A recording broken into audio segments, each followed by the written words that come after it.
Hello बच्चों, तो आपका नीट का पेपर हम डिस्कस कर रहे थे।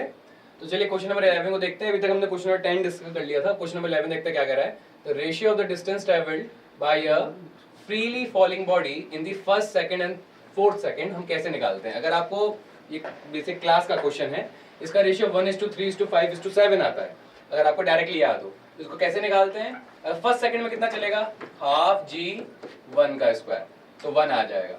सेकंड में कितना चलेगा, हाफ जी 2 का स्क्वायर माइनस 1 का स्क्वायर, तो ये कितना बन जाएगा 3g/2। थर्ड सेकंड में कितना चलेगा, हाफ जी 3 का स्क्वायर माइनस 2 का स्क्वायर, 3 स्क्वायर 9 माइनस 4, 9 माइनस 4 कितना बनेगा 5g/2। नेक्स्ट हाफ जी 4 स्क्वायर माइनस 3 स्क्वायर, तो 16 माइनस 9 कितना आएगा 7g/2। तो आपका आंसर आएगा 1:3:5:7। Fourth is your correct answer. Next question देखते हैं। क्वेश्चन 12 क्या कह रहा है। A body of mass 60 gram experience a gravitational force of 3 Newton when placed at a particular point, what is the gravitational field intensity. बहुत आसान question है। देखिए इसमें क्या करना है अपने को। हम जानते हैं ग्रेविटेशनल फोर्स Fg हम कैसे लिखते हैं, मास इनटू ग्रेविटेशनल फील्ड। तो अपनी ग्रेविटेशनल फील्ड क्या होगी, ग्रेविटेशनल फोर्स अपॉन मास। तो बेटा ग्रेविटेशनल फोर्स कितना है 3 न्यूटन और मास कितना है 60 ग्राम। पर हमें ऐसा यूनिट रखना पड़ेगा, तो 60 ग्राम को आप ऐसा यूनिट बदलेंगे तो क्या करेंगे 1000 से डिवाइड कर देंगे। तो बेटा ग्रेविटेशनल फील्ड आ जाएगी, आपका मैग्नीट्यूड आ जाएगा कितना 250। तो ग्रेविटेशनल फील्ड का कितना आया मैग्नीट्यूड 50। तो बेटा आपका आंसर है 50 न्यूटन पर KG. Third is your correct answer. Next question देखते हैं। क्वेश्चन नंबर 13 क्या कह रहा है। इन the given nuclear reaction the element X will be. अच्छा आप ध्यान से देखिए यहाँ पे क्या दे रखा है इन्होंने, 22Na11 breaks into X plus E positive, इसे हम क्या बोलते हैं positron plus gamma radiation. Okay new. So आपको दिख रहा होगा ये पॉजिट्रॉन निकल रहा है। तो पॉजिट्रॉन किसमें निकलता है, बीटा पॉजिटिव डिके में। बीटा पॉजिटिव डिके आपको याद हो तो बीटा पॉजिटिव डिके में क्या होता है, एक प्रोटॉन ब्रेक करता है किसमें, एक नया न्यूट्रॉन बनता है, एक पॉजिट्रॉन बनता है और एंटी न्यूट्रिनो बनता है।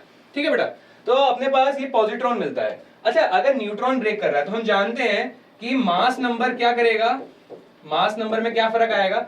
सर एक न्यूट्रॉन बन गया और what is mass number, mass number is sum of protons and neutrons.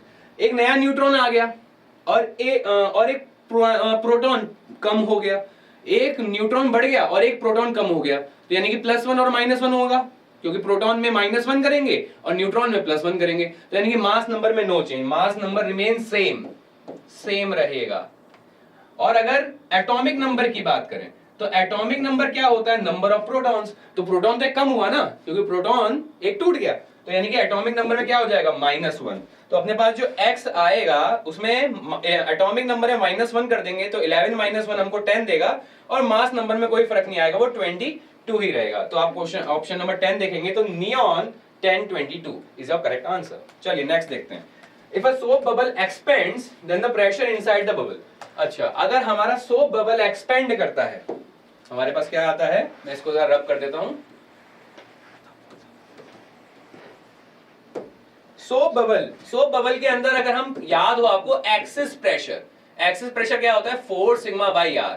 तो आपको सीधे सीधे दिख रहा है pressure is inversely proportional to the radius of the sphere और द सोप बबल। तो if the pressure if soap bubble expands, अगर एक्सपेंड करेगा तो रेडियस क्या करेगा बढ़ेगा, और अगर रेडियस बढ़ेगा तो प्रेशर क्या करेगा घटेगा, because they are inversely proportional. तो pressure inside the bubble will decrease. Second is your correct answer. चलिए नेक्स्ट क्वेश्चन देखते हैं। क्वेश्चन 15 क्या कह रहा है। Two resistors 100 ohm and 200 ohm are connected in parallel in an electrical circuit. The ratio of thermal energy developed in 100 ohm and 200 ohm in a given time is. Okay. तो देखिए अगर 100 ohm और 200 ohm को parallel में connect करते हैं, तो आप जानते हैं अगर हम दो रेजिस्टर्स को पैरेलल में कनेक्ट करते हैं तो क्या चीज सेम होती है, वोल्टेज सेम होती है।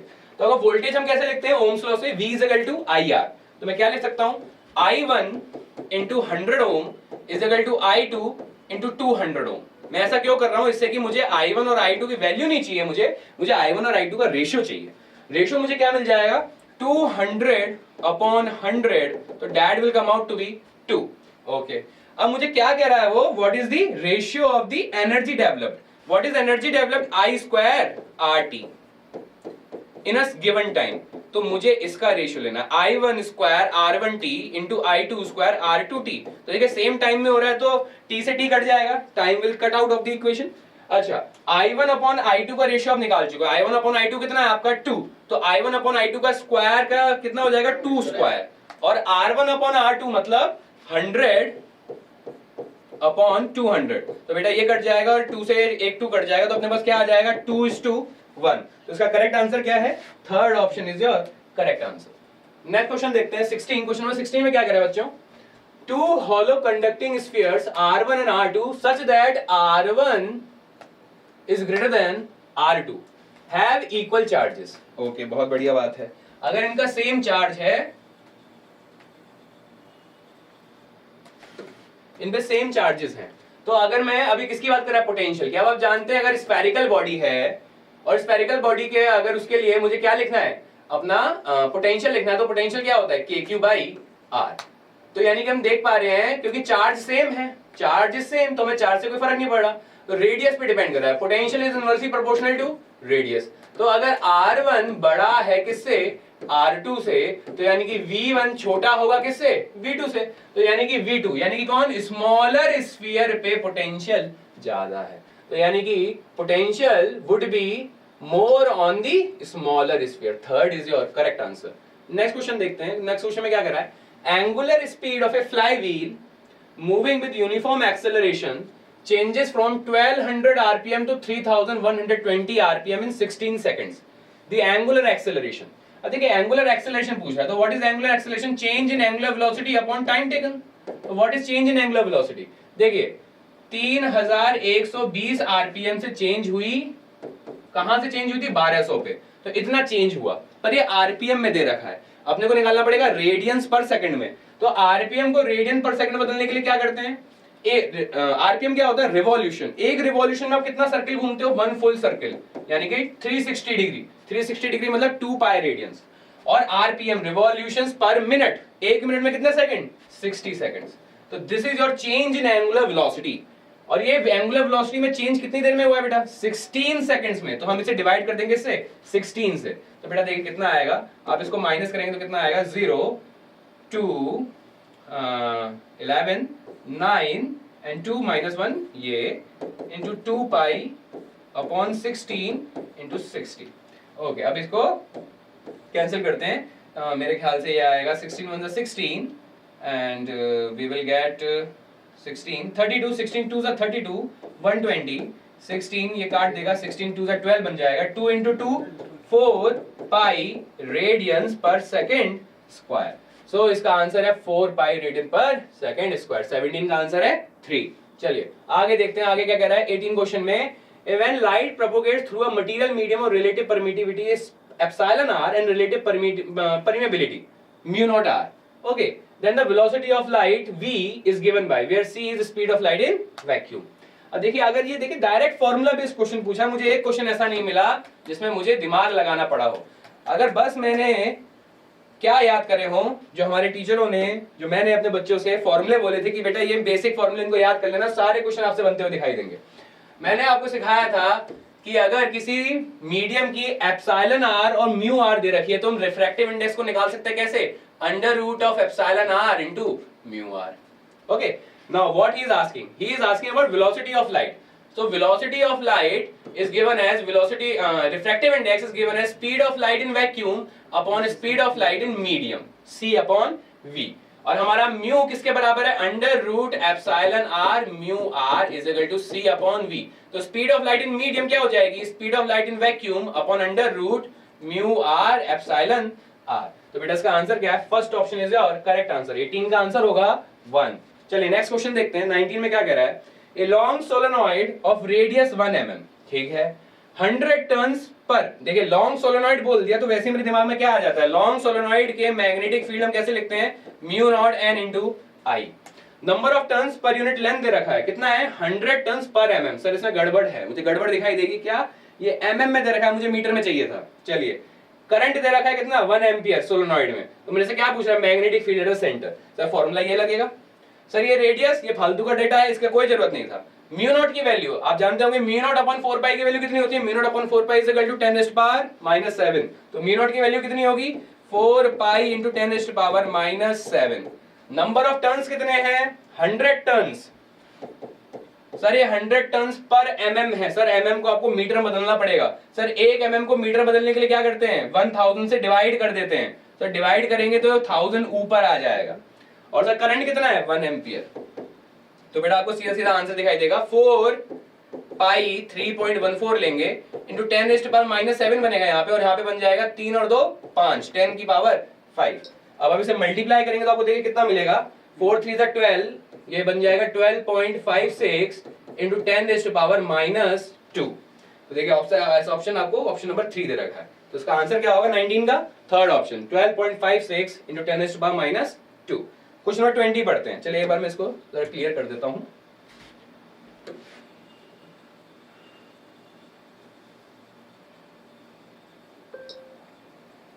क्वेश्चन नंबर 20 में क्या कह रहा है बच्चों, देखिए, a shell of mass m is at rest. Okay, बहुत बढ़िया बात है। इट एक्सप्लोड्स इनटू 3 फ्रैगमेंट्स, उसके 3 टुकड़े हो जाते हैं, 1 2 3। इन द रेशियो, और उनका मास का रेशियो किसमें? 2:2:1 में, यानी कि एक का मास है 2m, दूसरे का मास है 2m, और अगले वाले का मास है m। 2:2:1 के रेशियो में ये ब्रेक हो गया, 3 हिस्से इसके हो गए। अगर ये 3 फ्लाई ऑफ कर जाते हैं, और उनमें से क्या होता है, इक्वल मास वाले फ्लाई ऑफ करते हैं अलोंग म्यूचुअली परपेंडिकुलर डायरेक्शन। जिनका मास इक्वल था, यानी कि ये वाला, ये फ्लाई ऑफ करते हैं किस डायरेक्शन में? परपेंडिकुलर डायरेक्शन में। और कितनी वेलोसिटी से? v वेलोसिटी से। अच्छा, और हमसे क्या कह रहा है? स्पीड बताने में थर्ड सेगमेंट की। देखिए पहले हम क्या जानते हैं कि एक्सप्लोजन हुआ है, एक्सप्लोजन हुआ है, और पहले मास किस में था? रेस्ट में था। तो यानी कि total momentum before explosion, total momentum after explosion will remain same. तो momentum before and momentum after will remain same. तो यानी कि हमें बस मोमेंटम आप बिफोर कितना था? 0, तो फाइनल मोमेंटम में कितना होना चाहिए? 0। तो बेटा ये वेक्टर का क्वेश्चन है, सिंपल सा। देखिए 2mv इसका मोमेंटम हो गया, 2mv इसका मोमेंटम हो गया परपेंडिकुलर डायरेक्शन में, तो इनका रिजल्टेंट कितना आएगा? √2 टाइम्स ऑफ 2mv। 2mv का √2 टाइम्स √a² + b², और √a² प्लस, अगर a और b बराबर हो जाए तो कितना आता है? √2a। ठीक है ना? तो वैसे मैंने कर दिया, 2mv इधर 2mv इधर, तो कितना आ जाएगा? √2 इंटू 2mv। तो यानी कि इसकी वेलोसिटी कितनी होनी चाहिए? इतनी ही होनी चाहिए अपोजिट डायरेक्शन में, जिसका कि इतना, इसका मोमेंटम जितना हो और इसका मोमेंटम, टोटल मोमेंटम को जोड़ दे तो हमारे पास टोटल मोमेंटम कितना आ जाए? 0 बिफोर कोलिजन। तो ये अपोजिट डायरेक्शन में जाएगा, और कितनी वेलोसिटी से जाएगा? कितना? सर मास इसका m है, तो इसको किससे मल्टीप्लाई करना पड़ेगा? 2√2v से। तो देखिए 2√2mv, 2√2mv। तो इसका आंसर क्या होगा? Option number 4, 2√2v। ओके बच्चों, चलिए नेक्स्ट पेज पे चलते हैं, देखते हैं क्या कह रहा है। क्वेश्चन नंबर 21 क्या कह रहा है? अगर टेम्परेचर इंक्रीज करता है तो इलेक्ट्रिकल रेजिस्टेंस, अरे यार हद हो गई। कंडक्टर के लिए हम क्या जानते हैं? अगर टेम्परेचर इंक्रीज करता है तो कंडक्टर्स के लिए क्या होता है? टेम्परेचर इंक्रीज करने से रेजिस्टेंस बढ़ती है। कंडक्टर्स के लिए टेम्परेचर इंक्रीज, रेजिस्टेंस इंक्रीज, और सेमीकंडक्टर्स के लिए टेम्परेचर इंक्रीज, रेजिस्टेंस डिक्रीज। तो increases for conductors and decreases for semiconductors. So simple, मतलब आपको डायरेक्ट क्वेश्चन पूछे हैं इसमें। चलिए अगला क्वेश्चन देखते हैं। 22 क्या कह रहा है? A biconvex lens has radius of curvature 20 centimetre, refractive index of lens है 1.5, पावर ऑफ लेंस। बताइए, इतना सिंपल क्वेश्चन। आपको अगर जैसे ये डाटा दिखाई दिया तो आपने क्या किया? सबसे पहले आपने 1 focal length, lens maker formula लगाया। लेंस मेकर फॉर्मूला क्या है? 1/f is equal to mu -1 into 1/r1 minus 1/r2। और ये बाई कॉन्वेक्स लेंस है, तो 1.5 -1 इंटू 1/20 प्लस 1/20। अब जिन बच्चों को ये माइनस का प्लस कैसे बन गया, उनको बेसिक याद करना पड़ेगा कि सर ये लेंस होता था, इसका R1 इधर आएगा, तो R1 हम पॉजिटिव लेंगे, R1 हमारा पॉजिटिव आ जाएगा, और सर R2 इधर आएगा, तो R2 हम इसका नेगेटिव लेंगे, तो सर ये माइनस का यहाँ पे रखेंगे R2, तो पॉजिटिव बन जाएगा। सर ये वहां से आया था। अच्छा ठीक है, 1/f आ जाएगा हमारे पास कितना? 0.5 इंटू 2/20।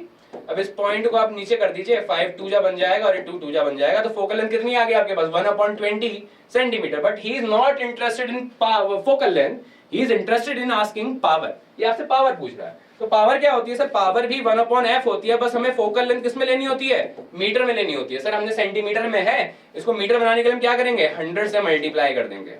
ठीक है, तो 20 ये आपकी पावर कितनी आ जाएगी प्लस की 5 डायोप्टर। तो इसका आंसर क्या है ऑप्शन नंबर 4। चलिए नेक्स्ट क्वेश्चन देखिएगा, क्वेश्चन नंबर 23। मतलब आज तो सिंपल सिंपल सी बातें कर रहा है, बस आपको कंफ्यूज करने की कोशिश कर रहा है। देखिएगा, Biot-Savart law gives the expression for magnetic field of an infinitesimal current, small element, infinitesimal मतलब small current, ideal of a current carrying conductor। हाँ, अगर आपको याद हो तो हम क्या लिखते थे, magnetic field from a small element is given as mu naught upon 4 pi I dl vector cross r vector upon r vector के मैग्नीट्यूड का क्यूब। ओके, ये हमारा क्या था, बायोट-सेवरेट लॉ था। Sir option number statement first तो बिल्कुल सही है, इसमें कोई गलती नहीं है। अच्छा नेक्स्ट देखते हैं, Biot Savart law is analogous to Coulomb's inverse law. हाँ सर ठीक है, इनवर्स लॉ के प्रोपोर्शनल ही है, क्योंकि यहाँ पे एक आ रहा है, यहाँ पे एक आ रहा है, इसका मैग्नीट्यूड इधर भी रखा है इधर भी रखा है, तो ये मैग्नीट्यूड r स्क्वायर से ही डिवाइड हो रहा है। ठीक है, बहुत बढ़िया बात है, प्रोपोर्शनल है। विद द फॉर्मर मतलब Biot Savart law being related to field produced by scalar source ideal। Sir क्या स्केलर सोर्स है आइडियल? नहीं, स्केलर सोर्स कहाँ है सर? अगर हमारा ये वायर था और इसमें हमने छोटा सा एलिमेंट dl लिया, तो सर dl एलिमेंट की डायरेक्शन थी, किस डायरेक्शन में था सर? करंट अगर ऐसे जा रहा था तो हम इस idl एलिमेंट को इस डायरेक्शन में बोलते थे कि ये idl एलिमेंट है, इनफाइनिटेसिमल करंट एलिमेंट है। तो सर ये वेक्टर है, तो इन्होंने कहा है कि नहीं ये स्केलर है, और दूसरे में ये चार्ज को वेक्टर बोल रहे हैं, and later being produced by vector source q। q मतलब चार्ज, चार्ज तो स्केलर होता है, वेक्टर कब से हो गया सर? स्टेटमेंट 2 गलत है, तो इसका आंसर क्या होगा? Statement 1 is correct and statement 2 is incorrect, option number 4 होगा। चलिए क्वेश्चन नंबर 24 देखते हैं। 24 में क्या कह रहा है, a square loop of side 1 metre and resistance 1 ohm is placed in a magnetic field of 0.5 Tesla.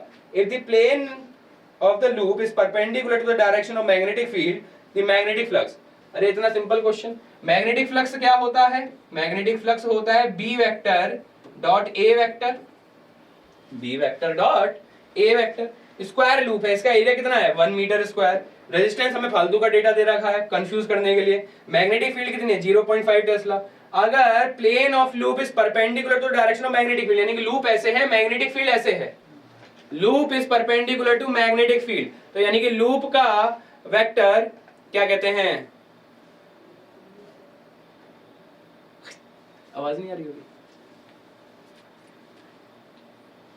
Recording में आवाज आएगी नहीं आएगी? फिर तो शुरू, जितनी है उतनी सारी होगी, उसमें जितनी। अच्छा फिर से शुरू करो वाला क्वेश्चन, कंटिन्यू। अच्छा, तो लूप का कैसी थी अपनी लूप ऐसे थी, और मैग्नेटिक फील्ड कैसी थी? Perpendicular to the loop. तो लूप का जो एरिया वेक्टर होता है वो कैसे होता है? परपेंडिकुलर टू द प्लेन, यानी कि इस तरफ होगा, और मैग्नेटिक फील्ड भी इसी तरफ है, यानी कि मैग्नेटिक फील्ड और एरिया वेक्टर में कितना एंगल है? 0 डिग्री। तो b डॉट a में हम क्या रखेंगे? ba cos 0 डिग्री, और cos 0 डिग्री कितना होता है? 1। तो यानी कि अपने पास क्या कहते हैं, फ्लक्स कितना आ जाएगा? b into a। b कितना है इसका? 0.5 टेस्ला, और एरिया कितना होगा? स्क्वायर लूप है, 1 metre into 1 metre, 1 metre square, यानी कि 0.5 वेबर। इसका ऑप्शन नंबर 3 होगा। Direct question, direct answer. चलिए अगला देखते हैं। अगला क्वेश्चन भी बहुत आसान है। देखिए अगले क्वेश्चन में क्या कर रहा है, क्वेश्चन नंबर 25 में एक इलेक्ट्रिकल लिफ्ट है जिसका मैक्सिमम लोड कितना है? 2000 किलो, इज मूविंग अप। ये कांस्टेंट वेलोसिटी से मूव कर रहा है, v is equal to constant, इस बात पे ध्यान देना। इस पे फ्रिक्शनल फोर्स कितना लग रहा है? फ्रिक्शनल फोर्स नीचे की तरफ लग रहा है, कितना? 3000 न्यूटन। तो बताइए minimum power developed. Sir 2000 kilo भी तो है, 2000 किलो का नेट फोर्स डाउनवर्ड कितना होगा? सर 2000 इंटू ग्रेविटी, ग्रेविटी कितनी दे रखी है? Gravitational constant, acceleration to gravity 10, तो 2000 into 10। Sir total net force downward कितना हो गया? 20,000 प्लस 3000, 23,000 नेट फोर्स डाउनवर्ड हो गया। अगर सर ये कांस्टेंट वेलोसिटी से ऊपर जा रहा है, यानी कि जितना फोर्स नीचे लग रहा होगा उतना फोर्स ही ऊपर लगना पड़ेगा, तो यानी कि नेट फोर्स अपवर्ड कितना लगना चाहिए? 23,000 न्यूटन। और हमसे वो क्या पूछ रहा है? पावर पूछ रहा है। पावर क्या होती है? Force times velocity. तो बेटा फोर्स कितना है? 23,000 न्यूटन का, और वेलोसिटी कितनी है? 1.5 मीटर पर सेकंड की। तो 1.5 ये पॉइंट से पॉइंट कट जाएगा, 15 2 जा 00 आ जाएगा, 15 3 जा 45, 5 2 जा 30 एंड 3 4, यानी कि इसका आंसर क्या होगा? 34,500 वॉट्स। 25 क्वेश्चन का ऑप्शन नंबर 4 सही है। चलिए अगला क्वेश्चन देखते हैं। क्वेश्चन 26 में क्या कह रहा है, ए लाइट रे falls on a glass surface of refractive index √3 at an angle 60 degree, angle between the refracted light and reflected light पूछ रहा है। चलिए देखते हैं, बहुत आसान क्वेश्चन है। अगर आपको सिंपल रिफ्लेक्शन और रिफ्रैक्शन आता हो, अंदर का मैं कुछ भी नहीं कह रहा, सिर्फ ऊपर का आता हो, तो आप इस पेपर में पूरे में से पूरे ला सकते हैं। फिजिक्स में, केमिस्ट्री का नहीं पता, मैथ्स का नहीं पता, सॉरी बायोलॉजी का नहीं पता, पर फिजिक्स में पूरे में से पूरे ला सकते हैं आप। चलिए देखिए क्या कह रहा है, कितने पे गिराया है, एंगल ऑफ इंसिडेंस कितना है 60। Sir angle of incidence is equal to angle of reflection 60। Sir इसका मीडियम का रिफ्लेक्टिव इंडेक्स कितना है √3। तो सर ये जो एंगल ऑफ रिफ्रैक्शन होगा ये हमें निकालना पड़ेगा किससे, स्नेल्स लॉ से। कितना आएगा, sin 60 is equal to √3 times sin r। Snell's law लगा दिया। sin 60 कितना होता है, √3/2 is equal to √3 into sin r। √3 से √3 कट जाएगा, कितना आ गया 1/2, यानी कि sin r किसकी 1/2 वैल्यू होती है, sin 30 डिग्री की। तो बेटा कितना आएगा, r की वैल्यू कितनी आ गई 30 डिग्री। तो यानी कि बेटा ये एंगल कितना है 30 डिग्री है। हमसे क्या पूछ रहा है, रिफ्रैक्टेड लाइट, ये रिफ्लेक्टेड लाइट है और रिफ्रैक्टेड लाइट के बीच का एंगल पूछ रहा है, यानी कि ये वाला एंगल पूछ रहा है। अच्छा ये 30 है तो ये कितना है, ये 60 है। अच्छा ये 60 है तो ये कितना है, ये 30 है। तो इन दोनों के बीच में एंगल कितना हो गया, 60 + 30 90। 4 is the correct answer, question number 26। चलिए नेक्स्ट देखिए, एक copper wire of length 10 metre and radius इतना, ये अजीब सा दे रखा है इसने, जिससे कि आंसर जल्दी आ जाए आपका। Resistance 10 ohm, the current density in the wire is कितना। सर करंट डेंसिटी क्या होती थी, देखिए मैं इधर सॉल्व करता हूं इसको।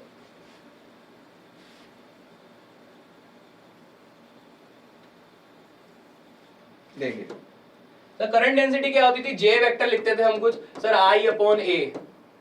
सर इस क्वेश्चन में करंट तो ये नहीं रखा। मैं कहा बेटा ध्यान से देख, दूसरा फॉर्मूला बताया था हमने, क्या बताया था, सिग्मा इंटू ई। सिग्मा इंटू ई, जहां पे सिग्मा क्या था, इलेक्ट्रिकल कंडक्टिविटी, और ई क्या थी, इलेक्ट्रिक फील्ड। देखो इलेक्ट्रिक फील्ड दे रखी है, इलेक्ट्रिक फील्ड स्ट्रेंथ 10 वोल्ट पर मीटर। तो तुम्हें सिग्मा निकालना है। सिग्मा क्या होता था, सिग्मा होता था रेजिस्टिविटी का उल्टा 1/ρ। और सर रेजिस्टिविटी कहां से निकलती थी, R is equal to ρL/A। तो बेटा किसकी वैल्यू निकाल लो तुम, 1/ρ की वैल्यू निकाल लो। इसको इधर भेज दो तो R इधर चला जाएगा, तो L/A इंटू R। बेटा लेंथ की वैल्यू देख कितनी दे रखी है, 10 मीटर। एरिया क्या होगा, सर इस रेडियस दे रखा है, तो सर एरिया क्या होगा πr square. Sir pi into R का स्क्वायर, सर इसका स्क्वायर क्या बनेगा, 10 की पावर -2 का स्क्वायर क्या बन जाएगा, 10 की पावर -4, और अंडर रूट पाई का स्क्वायर क्या बन जाएगा, पाई। ओके, तो पाई से पाई कट जाएगा, तो एरिया कितना आ गया, 10 की पावर -4, और रेजिस्टेंस कितनी है 10 ओम, 10 से 10 कट गया, तो 1/ρ की वैल्यू क्या आ गई, 10 की पावर 4। 1/ρ ही क्या होता है, सिग्मा।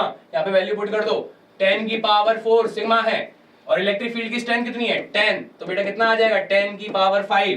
देखो पहला ऑप्शन दे रखा है तुम्हें, 27 का आंसर क्या होगा, फर्स्ट। अच्छा अब इधर देखो, इधर क्या कह रहा है कि ये सर्किट दे रखा है आपको, डायोड दे रखे हैं, 3 कनेक्शन दे रखे हैं। In the given circuit ABC the potential drop across the 2 PN junctions are equal. उन 2 PN जंक्शंस में पोटेंशियल इक्वल ड्रॉप करेगा, जो कि दोनों एक जैसे बायस्ड होंगे, या तो फॉरवर्ड बायस होंगे या फिर रिवर्स बायस्ड होंगे। तो क्या करें हम, देखिए अगर पॉजिटिव पॉजिटिव से कनेक्ट हो और नेगेटिव नेगेटिव से कनेक्ट हो तो उसको क्या बोलते हैं, फॉरवर्ड बायसिंग।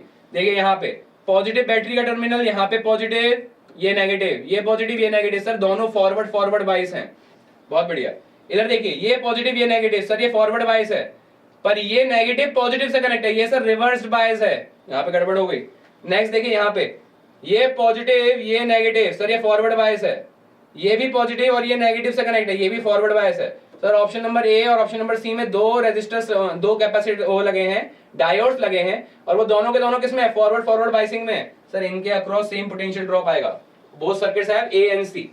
तो पोटेंशियल जंक्शन वो पूछ रहा है, पोटेंशियल ड्रॉप अक्रॉस सेम किसके अक्रॉस आएगा, तो ऑप्शन नंबर ए और ऑप्शन नंबर सी के अक्रॉस सेम पोटेंशियल ड्रॉप आएगा, both circuits A and C. तो इसका आंसर क्या होगा, ऑप्शन नंबर 1।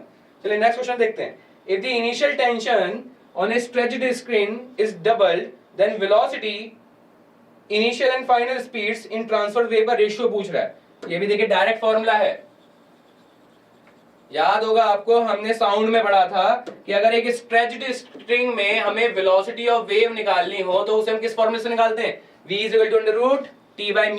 t क्या होता है, टेंशन, और mu क्या होता है, mu होता है मास पर यूनिट लेंथ। सेम वायर है तो मास पर यूनिट लेंथ दोनों का सेम होगा, टेंशन अलग कर दिया है, तो v1 क्या होगा, t/μ। और V2 क्या होगा, टेंशन को डबल कर दिया गया 2T अपॉन म्यू। तो देखिए किसका रेशियो पूछ रहा है, tension on the string is double then the ratio of initial speed and final speed, यानी कि V1 अपॉन V2। आधे बच्चे तो V2 अपॉन V1 करके आए होंगे और फिर कहेंगे कि हमने नहीं पढ़ाया। चलिए आप देखिए क्या आ जाएगा अपने को, under root T by mu upon under root 2T by mu. T by mu से टी बाई म्यू कट जाएगा, क्या बचेगा 1 अपॉन अंडर रूट 2। देखिए कैसा ऑप्शन दे रखा है क्या, हाँ दे रखा है ना, क्वेश्चन नंबर 4 फोर्थ ऑप्शन है आपका। डायरेक्ट फॉर्मूला बेस्ड क्वेश्चन आए हैं। अगला पेज देखते हैं, अगले पेज में क्या पूछ रहा है, रेडियस ऑफ गायरेशन की बात कर रहा है, यानी कि रोटेशनल डायनामिक्स की बात कर रहा है। बहुत आसान क्वेश्चन आया था ये। Radius of gyration of a thin disc है about an axis passing through its centre and normal to the plane, यानी कि प्लेन के नॉर्मल, सेंटर से पास कर रही है और प्लेन के नॉर्मल, यानी कि अंदर और बाहर जा रही है ये एक्सिस। इसके अबाउट इसका मोमेंट ऑफ इनर्शिया क्या होता है, याद करवाया है तुम लोगों को, mr²/2। और रेडियस ऑफ गायरेशन कैसे निकालते हैं सर, इसी को mk² के बराबर कर देते हैं। तो सर k1 कितना आ जाएगा, सर k1 आ जाएगा r अपॉन अंडर रूट 2। दूसरा किसके अबाउट कह रहा है, about it's diameter. Sir diameter तो मतलब ये हो गई ना ये वाली। सर डायमीटर के अबाउट कैसे निकालते थे, एक क्या कहते हैं मोमेंट ऑफ इनर्शिया में हमने आपको दो थ्योरम पढ़ाई थी, कौन कौन सी, परपेंडिकुलर एक्सिस थ्योरम और पैरेलल एक्सिस थ्योरम। ये कौन से लगेगा, परपेंडिकुलर एक्सिस थ्योरम से। सर दोनों एक्सिस के about moment of inertia same होगा, और कितना आएगा वो, सर ये जो ये परपेंडिकुलर वाली एक्सिस है ना, इसका हाफ आएगा, तो mr²/4, और इसको किसके बराबर कर देंगे, mk² के। तो बेटा k2 कितना आ जाएगा, इसका अंडर रूट ले लेंगे तो क्या आ जाएगा r अपॉन 2। तो बेटा किसका रेशियो पूछ रहा है वो, ये radius of gyration first case upon second case कह रहा है, यानी कि k1 अपॉन k2 कह रहा है। तो बेटा कितना आएगा देख, r upon root 2 divided by r upon 2। 2 ऊपर चला जाएगा, रूट 2 नीचे रह जाएगा, 2 अपॉन रूट 2। ऐसा ऑप्शन दे रखा है क्या, नहीं दे रखा, रेशनलाइज कर दो, रूट 2 अपॉन रूट 2 से मल्टीप्लाई कर दो, रूट 2 इंटू रूट 2 2 दे देगा, ये 2 से 2 कट जाएगा, ऑप्शन क्या आ जाएगा, root 2:1। Third is your correct answer. Next question देखो, in a double slit experiment a student observes 8 fringes in a certain segment of screen when a monochromatic light of wavelength 600 nanometer is used। बेटा 8 fringes बनी, 1 2 3 4 5 6 7 8 ऐसे करके 8 fringes बनी। जब wavelength कितनी ली तुमने, 600 nanometre. याद है कुछ हमने पढ़ाया था आपको, फ्रिंज विड्थ लिखते थे, और फ्रिंज विड्थ कितनी होती थी, लैम्डा डी बाई डी। पढ़ाते पढ़ाते मैं थक गया हूं, lambda D by D. Sir 8 fringes बनी, तो ये कितनी फ्रिंज विड्थ आएंगी सर, 2 1 हो गई, 2 3 4 5 6 7। सर 8 फ्रिंज विड्थ आएंगी, 1 2 3 4 5 6 7 8। तो 1 2 3 4 5 6 7 7 आई sir, 7 into lambda D by D is equal to, अब इन्होंने क्या करा सर, उसको बदल दिया, किससे, 400 नैनोमीटर की उससे बदल दिया। तो सर 400 से बदल देंगे तो कितनी फ्रिंज बनेंगी, 4 into lambda D by D. ये तो सब डाटा चेंज नहीं करा, तो इससे ये कट जाएगा। तो बेटा कितना आ जाएगा, 7 into 600 is equal to n into lambda. Lambda कितना अपना 400। एक मिनट, 400, तो इससे 00 से 00 कट गया, ये अपना कितना आएगा 2, ये 3 आएगा, तो 7 3 21 अपॉन 2, यानी कितना आ जाएगा अप्रोक्सीमेट 2 1 2 0। सर 10 फ्रिंजेस बनेंगी सर, 10.5।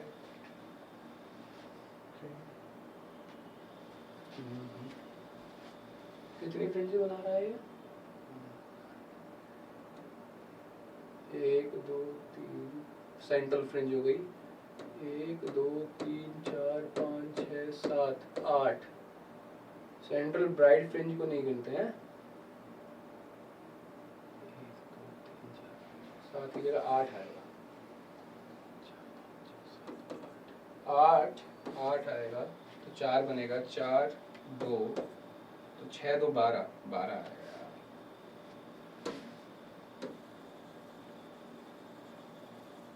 फिर से रिकॉर्ड करूं इसको, कंटिन्यू करता हूं, कट कर दोगे आप, ठीक है। तो हाँ, इस क्वेश्चन में क्या है, क्वेश्चन 31 में क्या कह रहा है बच्चों, in a Young's double slit experiment a student observes 8 fringes. बेटा 8 फ्रिंजेस बनी, 1 2 3 4 5 6 7 8, ठीक, 8 फ्रिंजेस बनी in a certain segment of screen with a monochromatic light of 600 nanometre. तो बेटा हमने पढ़ाई थी आपको फ्रिंज विड्थ, और फ्रिंज विड्थ कितनी थी, लैम्डा डी बाई डी। तो बेटा 8 फ्रिंजेस बनी, तो 8 फ्रिंजेस की विड्थ कितनी होगी 8 लैम्डा डी बाई डी। अब इन्होंने इसको बदल दिया, स्क्रीन का साइज नहीं बदला, स्क्रीन अभी भी उतनी बड़ी है, स्क्रीन का साइज नहीं बदला, यानी कि पूरी की पूरी स्क्रीन का साइज ही इतना है। अब इसको बदल दिया किससे 400 नैनोमीटर की वेवलेंथ से, लैम्डा 2, इसे लैम्डा 1 बोल देते हैं, उसे लैम्डा 2 बोल देते हैं। तो अब जो सर फ्रिंज विड्थ बनेगी वो लैम्डा 2 डी बाई डी बनेगी, और इसकी कितनी फ्रिंजेस बनेगी, मान लिया n बनेंगी। सर हमें इसी को इक्वेट करना था, d और d एक कट जाएगा पूरा का पूरा, 8 इंटू लैम्डा 1 कितना था अपना 600 नैनोमीटर, n इंटू लैम्डा 2। तो बेटा लैम्डा 2 की वैल्यू में कितनी दे रखी है 400 दे रखी है, इंटू 400। तो बेटा ये 00 4 2 जा 8 एंड 6 2 जा 12, तो नंबर ऑफ फ्रिंजेस कितनी बन जाएंगी 12। तो first is your correct answer. Next question देखते हैं, the angle between the electric line of forces and equipotential surface. Direct question है ये तो, इलेक्ट्रिक लाइंस ऑफ फील्ड मतलब इलेक्ट्रिक फील्ड लाइंस, और इक्विपोटेंशियल कैसी होती है परपेंडिकुलर होती है, इक्विपोटेंशियल सरफेस और इलेक्ट्रिक फील्ड लाइंस कैसी होती हैं परपेंडिकुलर होती है, तभी तो उनके अक्रॉस पोटेंशियल ड्रॉप नहीं होता है, तो मतलब 90 डिग्री। डायरेक्ट क्वेश्चन था। नेक्स्ट क्या पूछ रहा है, a spherical ball is dropped in a long column of highly viscous liquid, the curve in the graph which show represents correctly the speed of the ball as a function of time। Time का function याद करो, अगर किसी viscous liquid में कोई ball गिरती है तो पहले उसकी वेलोसिटी बढ़ती जाती है। कब तक बढ़ती है, जब तक वो एक मैक्सिमम वेलोसिटी पे ना पहुंच जाए। उस मैक्सिमम वेलोसिटी का नाम सुना था तुमने, क्या बोलते थे उसको, टर्मिनल वेलोसिटी। और टर्मिनल वेलोसिटी के बाद बढ़ना बंद कर देती है। इसमें कौन सा ग्राफ ऐसा है जो ऐसे बढ़ता गया और फिर कांस्टेंट हो गया? सर ये देखो, ये बना हुआ, पहले बढ़ा और फिर बढ़ने के बाद कांस्टेंट हो गया। कौन सा ऑप्शन है? बी।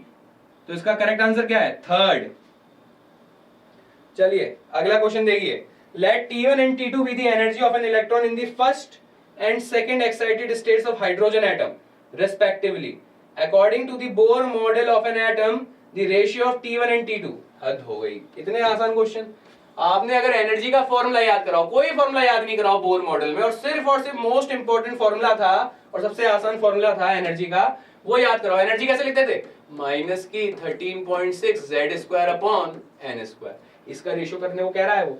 और कौन सी, बस इस बात का देखना था, ये एक्साइटेड स्टेट लिखी थी, ठीक है ना, स्टेट नहीं लिखी थी, एक्साइटेड स्टेट लिखी थी। तो कौन सी स्टेट से? First excited state. देखो एक तो होती है ग्राउंड स्टेट जिसको हम बोलते हैं n = 1, n = 2 क्या है हमारी? फर्स्ट एक्साइटेड स्टेट, और n = 3 क्या है हमारी? Second excited state. तो यानी कि n = 2 लेना है और n = 3 लेना है। किसका रेशियो लेना है? First excited state to second excited state.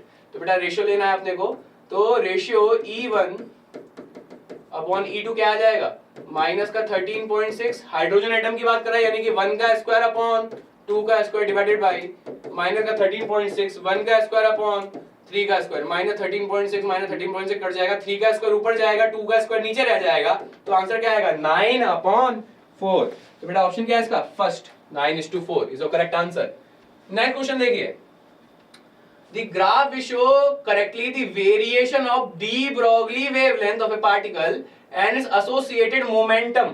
Momentum और डी ब्रोगली वेवलेंथ का रिलेशन। अरे यार मतलब डी ब्रोगली वेवलेंथ सुनते ही मेरे दिमाग में एक ही फॉर्मूला आता है, लैम्डा = h/p। एक सिंगल फॉर्मूला, लैम्डा = h/p, और इससे मैं क्या देख पा रहा हूं? Lambda is inversely proportional to p। Sir अगर ऐसा रिलेशन होता तो ग्राफ बनता है कैसा? Hyperbolic. First is your answer. इतना आसान क्वेश्चन, ज्यादातर आसान क्वेश्चन दिए थे। तो इसी के साथ हमारा सेक्शन 1 कंप्लीट हो गया। अब सेक्शन बी पे चलते हैं। सेक्शन बी क्या कह रहा है? सेक्शन में क्वेश्चन 36 को देखते हैं। Two pendulums of length 121 centimetre and 100 centimetre. ये अच्छा क्वेश्चन है, ये एक अच्छा क्वेश्चन आया था, देखिए इसको। Vibrating in phase, okay, at some instant the two are at their mean position in the same phase. Okay, बहुत बढ़िया बात है। The minimum number of vibrations of shorter pendulum after which the two are in phase at the mean position will be। अच्छा, थोड़ा इसमें सोचना था, ये एक अच्छा क्वेश्चन आया था, थोड़ा इसमें आपको सोचना था। देखिए जैसे पेंडुलम दिखा तो मुझे एक ही फॉर्मूला याद आता है जो कि हमने बचपन से याद करा है, T = 2π√L/g। तो बेटा फर्स्ट पेंडुलम का टाइम पीरियड क्या होगा? 2π√L। L कितना है? 121 सेंटीमीटर। इसमें सेंटीमीटर तो रखेंगे नहीं, इसमें क्या रखेंगे? SI units. तो चलिए सेंटीमीटर भी रख लेते हैं, हटाओ उसको, 121 अपॉन जी। ओके, ये आएगा। अब आपको दिख रहा होगा 121 किसका है, स्क्वायर, 11 का स्क्वायर, तो बेटा कितना आ जाएगा 2 pi into 11 upon under root g, ये T1 आ गया। T2 2 pi under root 100 centimetre का है दूसरा जी, तो बेटा कितना आ जाएगा 2 pi into 10 upon under root g, ये टाइम 1 और टाइम 2 आ गए। इन्होंने जब स्टार्ट करा, मीन पोजीशन से स्टार्ट करा, तो ये सेम फेज में थे। सेम फेज में मतलब इसकी भी मैक्सिमम वेलोसिटी होगी, ये भी पॉजिटिव डायरेक्शन की तरफ जा रहा था, इसकी भी मैक्सिमम वेलोसिटी होगी और ये भी पॉजिटिव डायरेक्शन की तरफ जा रहा था, पर इनका टाइम पीरियड देखो अलग अलग है। ये लॉन्गर पेंडुलम है, देखो इसका टाइम पीरियड बड़ा है, और एक शॉर्टर पेंडुलम है, देखो इसका टाइम पीरियड छोटा है। इसका मतलब क्या है सर, ये छोटा वाला जल्दी वापस आ जाएगा अपनी मीन पोजीशन पे, और ये बड़ा वाला देर में वापस आएगा।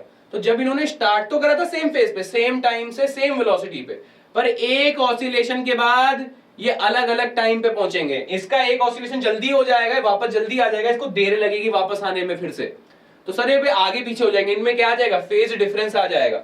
अब आपसे क्या कह रहा है, तो आपसे पूछना चाहता है ये minimum number of vibrations of the shorter pendulum. Shorter कौन सा था, जिसका 100 सेंटीमीटर था, 100 सेंटीमीटर मतलब ये वाला, इसके कितने ऑसिलेशन करवाओ मिनिमम, इसके कितने मिनिमम ऑसिलेशन करवाओ जिससे कि ये वापस किस में आ जाए, सेम फेज में आ जाए। सेम फेज मतलब same time, same place, same velocity and same direction of movement. Sir देखो ना, इसका टाइम पीरियड इतना है, इसका टाइम पीरियड इतना है, मैं सबसे छोटा नंबर किससे मल्टीप्लाई करूं जिससे कि देखो एक ऑसिलेशन में कितना टाइम लगता है, इतना ही टाइम लगता है, इसी को तो टाइम पीरियड बोलते हैं। एक ऑसिलेशन में लगने वाला टाइम इज टाइम पीरियड। एक ऑसिलेशन में कितना टाइम लगेगा, इतना, फिर सर एक ऑसिलेशन और हो जाएगा तो कितना टाइम लगेगा, इतना, प्लस कर देंगे फिर से, फिर एक और, फिर इतना प्लस कर देंगे। वैसे इसका भी प्लस प्लस प्लस प्लस। मैं कह रहा है क्यों कह रहा है कि कितने नंबर ऑफ ऑसिलेशन चाहिए सर, कौन सा सबसे छोटा नंबर है जिससे कि इसको मल्टीप्लाई करूं, और कौन सा वो सबसे छोटा नंबर है जिसको इसको मल्टीप्लाई करूं जिससे कि इन दोनों का टाइम फिर से सेम आ जाए। तो दिख रहा है मुझे, इसको 10 से मल्टीप्लाई कर दो और इसको 11 से मल्टीप्लाई कर दो। देखो लंबा वाला भी तरीका है मेरे पास, मैं ओमेगा टी लिखूं, फेज लिखूं ओमेगा टी प्लस फाइव और फिर उसको इक्वेट करवाऊं, तो उसे बहुत देर में आएगा, आपको इक्वेशन लिखनी याद करनी पड़ेगी। मैं तो ये नंबर से ही करवा रहा हूं सीधे डायरेक्ट। सर यहाँ पे देखो 11 है और यहाँ पे देखो 10 है, ये दोनों प्राइम नंबर है, प्राइम मतलब रिलेटिव प्राइम है। इसको 10 से मल्टीप्लाई करोगे देखो ये नंबर सेम बन जाएगा, और इसको 11 से मल्टीप्लाई करोगे तो ये नंबर सेम बन जाएगा। इसका मतलब सर जब इन्होंने स्टार्ट किया था तब ये सेम फेज में थे, जब इसके बड़े वाले के 121 सेंटीमीटर के 10 ऑसिलेशन हो गए होंगे और जब 100 वाले के 11 ऑसिलेशन हो गए होंगे, ये वापस एक साथ फिर से सेम फेज में आ जाएंगे। तो देखो इन्होंने 10 और 11 दोनों दे रखे हैं, कुछ बच्चे 10 टिक करके आए होंगे, अरे गधो कह रहा है वो शॉर्टर पेंडुलम, शॉर्टर मतलब ये वाला, तो यानी कि इसके कितने ऑसिलेशन हुए 11, तो इसका करेक्ट आंसर क्या है 11, ऑप्शन नंबर 2। चलिए क्वेश्चन नंबर 37 देखते हैं। 37 में क्या कर रहा है, ये तो मोल कॉन्सेप्ट का क्वेश्चन है, सिंपल क्वेश्चन है। क्या कर रहा है, the volume occupied by the molecules containing 4.5 kg of water at STP if the intermolecular forces vanish away. Sir ये वाली लाइन से मुझे बस कंफ्यूजन हो गया, वैनिश अवे, अरे यार हम रियल गैस वो बोलते थे ना, रियल गैस आइडियल गैस, हम आइडियल गैस में बोलते थे there are no intermolecular forces, तो ये वाली बात कह रहा है। ये इंटरमॉलिक्यूलर फोर्सेस से क्या कहना चाहता है कि सर इंटरमॉलिक्यूलर फोर्सेस नहीं है, तो इसका मतलब इसे क्या मान लो, आइडियल गैस मान लो।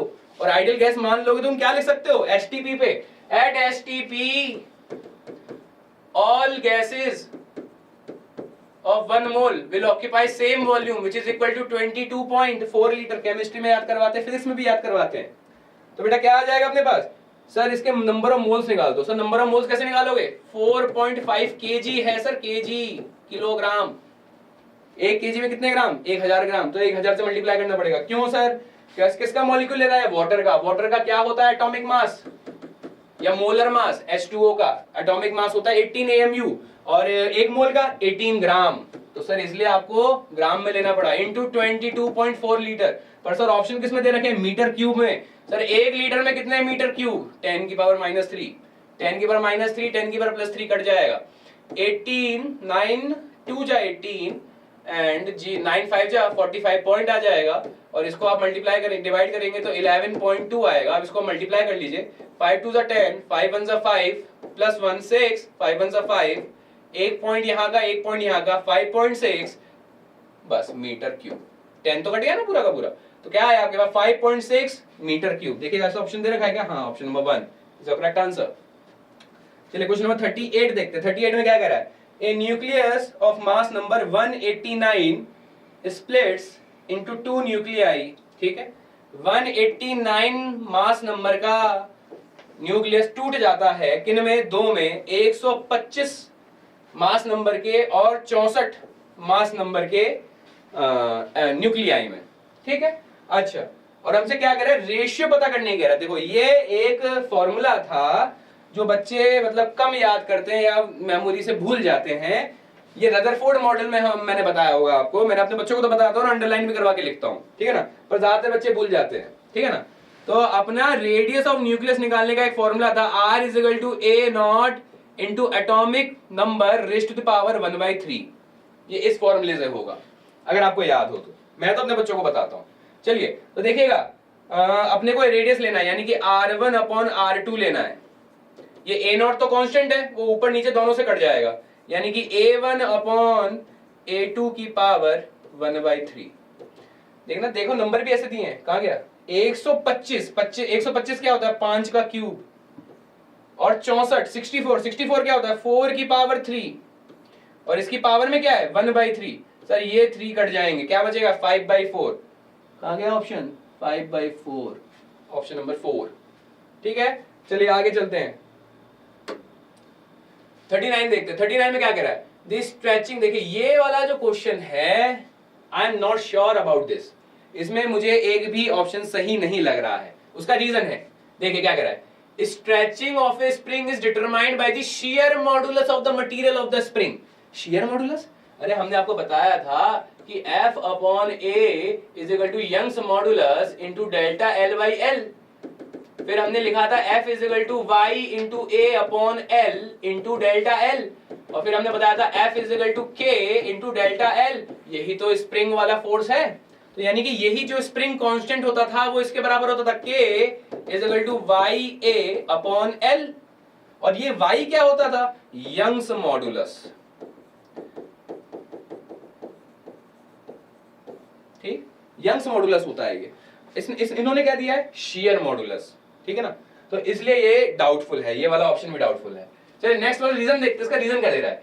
ए coil of spring of copper has more tensile strength than steel spring of same dimension. देखो ये भी ऑप्शन गलत दिया है इसने, कैसे? सर आपको तो याद नहीं होगा, मुझे याद है यूज करते करते। यंग्स मॉडुलस ऑफ कॉपर कितना होता है? यंग्स मॉडुलस ऑफ कॉपर होता है 1.1 इंटू 10 रेज़्ड टू पावर 11, और यंग्स मॉडुलस ऑफ स्टील क्या होती है? स्टील होती है 2 इंटू 10 रेज़्ड टू पावर 11, ठीक है ना। स्टील हम बनाते इसलिए हैं कि भैया steel is more tensile strength, steel के पास ज्यादा टेंसाइल स्ट्रेंथ होती है, कॉपर के पास उतनी टेंसाइल स्ट्रेंथ नहीं होती। कॉपर के बर्तनों का मोड़ सकते हैं, हाथ से तोड़ सकते हैं, पर स्टील के बर्तन जल्दी आसानी से नहीं टूटेंगे आपसे, क्योंकि स्टील की टेंसाइल स्ट्रेंथ ज्यादा होती है, कॉपर की टेंसाइल स्ट्रेंथ कम होती है। यानी कि स्टील की अगर स्प्रिंग होगी वो ज्यादा टेंसाइल स्ट्रेंथ शो करेगी देन कॉपर की स्प्रिंग। और ये क्या बोल रहा है? ये उल्टा बोल रहा है, a coil spring of copper has more tensile strength, copper के पास ज्यादा टेंसाइल स्ट्रेंथ है than steel spring of steel, और सेम डायमेंशन की। अगर एरिया और लेंथ इक्वल है तो यानी कि किस पे डिपेंड करेगा? Young spring constant, Young's modulus पे, और यंग्स मॉडुलस कॉपर का कम है, स्टील का ज्यादा है, तो स्टील की टेंसाइल स्ट्रेंथ ज्यादा है और कॉपर की कम है, तो यानी कि स्टील की ज्यादा शो करेगी, कॉपर की कम शो करेगी। ऑप्शन नंबर 2 भी इन्होंने गलत दिया। तो ये ऑप्शन क्वेश्चन नंबर 39 डाउटफुल है मेरा, आई डोंट नो, इसका शायद करेक्शन होगा, इसका बोनस मिलेगा सभी बच्चों को। क्वेश्चन नंबर 40 देखते हैं, 40 में क्या कह रहा है? क्वेश्चन 40 में कह रहा है बेटा दो कैपेसिटर का क्वेश्चन है, वो भी सेम कैपेसिटेंस का, मतलब इतना आसान क्वेश्चन। देखिएगा एक कैपेसिटर और कैपेसिटर 900 पिकोफैरेड, ठीक है, इस फुली चार्ज टू 100 वोल्ट, बहुत बढ़िया बात है, उसको 100 वोल्ट करवा दिया, इसको 100 वोल्ट करवा दिया, ठीक है। Then it is disconnected from the battery, उसको बैटरी से निकाल दिया, और connected to another uncharged capacitor of capacitance 900 picofarad, उसको 900 पिकोफैरेड के दूसरे से कनेक्ट कर दिया। अरे बाप रे, इसका भी 900 पिकोफैरेड और इसका भी 900 पिकोफैरेड। इसको पहले चार्ज कर दिया था कितने तक? 100 वोल्ट तक। अब इनको एक चार्ज है 100 वोल्ट से, दूसरा अनचार्ज है, अब इन दोनों कनेक्ट कर दिया। अब इन दोनों कनेक्ट कर देंगे तो क्या होगा? इनका पोटेंशियल चेंज होगा। अब इसे क्या कह सकता हूं सर? ये इनका पोटेंशियल में चार्ज फ्लो होगा। चार्ज कब तक फ्लो होगा? जब तक दोनों का पोटेंशियल सेम ना हो जाए। सर 900 पिको फेरेड, इस पे मान लिया V पोटेंशियल आएगा, इस पे V पोटेंशियल आएगा। सर क्योंकि दोनों का कैपेसिटेंस सेम है तो पोटेंशियल कितना कितना आएगा, आधा आधा हो जाएगा मेरे भाई। कितना हो जाएगा, आधा आधा। इस पे भी आ जाएगा 50 वोल्ट और इस पे भी आ जाएगा 50 वोल्ट। आप कर लीजिए अगर चाहे तो 900 into V plus 900 into V is equal to 900 into 100। आपको सीधे सीधे आता दिखाई दे जाएगा 50। ठीक है बच्चों, तो कितना आ गया 50 वोल्ट आ गया डायरेक्ट। मतलब ये अगर इसको 900 को भी बदल देता तो मैं क्वेश्चन कहता कि हाँ कैलकुलेशन करनी पड़ती, ये कैलकुलेशन भी नहीं करनी थी सर, 50-50 हो जाएगा डायरेक्ट। फिर क्या पूछा उससे, electrostatic energy stored by the system. Electrostatic energy कैसे निकालते हैं, half C V square. Sir दोनों पे सेम पोटेंशियल है, दोनों का कैपेसिटेंस भी सेम है। सर एनर्जी को क्या कर देंगे, 2 से मल्टीप्लाई कर देंगे क्योंकि टोटल एनर्जी पूछ रहा है, तो 2 टाइम्स कर देंगे। सर 2 से 2 कट जाएगा। सी 900 पिको, पिको का मतलब याद होगा आपको 10 की पावर -12, पहली क्लास में याद करवाते हैं 11th की। इनटू वोल्टेज, वोल्टेज क्या है 50 का स्क्वायर। अब आप इसको कैलकुलेट कर सकते हैं, मुझे लगता है कर सकते हैं। 5 5 25 एंड 25 इंटू 9, और यहाँ पे क्या बनेगा 1 2 10 की पावर -12 है, और 1 2 यहाँ से आएंगे और 2 0 यहाँ से आएंगे, 2 और 2 4 बन जाएंगे, यानी कि प्लस का 4।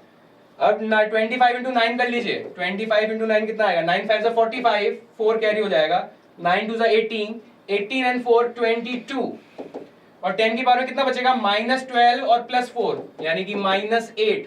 अब देखिए ऐसा कोई ऑप्शन दे रखा है, हाँ देखो ना ये दे रखा है।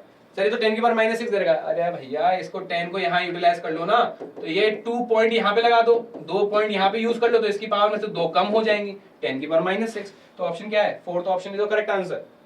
चलिए क्वेश्चन नंबर 41 पढ़ते हैं। 41 में क्या कह रहा है, from ampere circuital law for a long straight wire of circular cross section carrying a steady current the variation of magnetic field inside and outside the reason.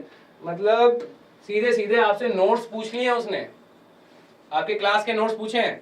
याद करो मैग्नेटिक फील्ड बनाते थे एक करंट कैरिंग कंडक्टर की वजह से, जिसमें current density अगर कांस्टेंट हो, जे कैसी हो कांस्टेंट हो, तो अंदर लगाते थे अगर, तो कितनी आती थी सर, वो उसका फॉर्मूला था mu J R by 2 magnetic field.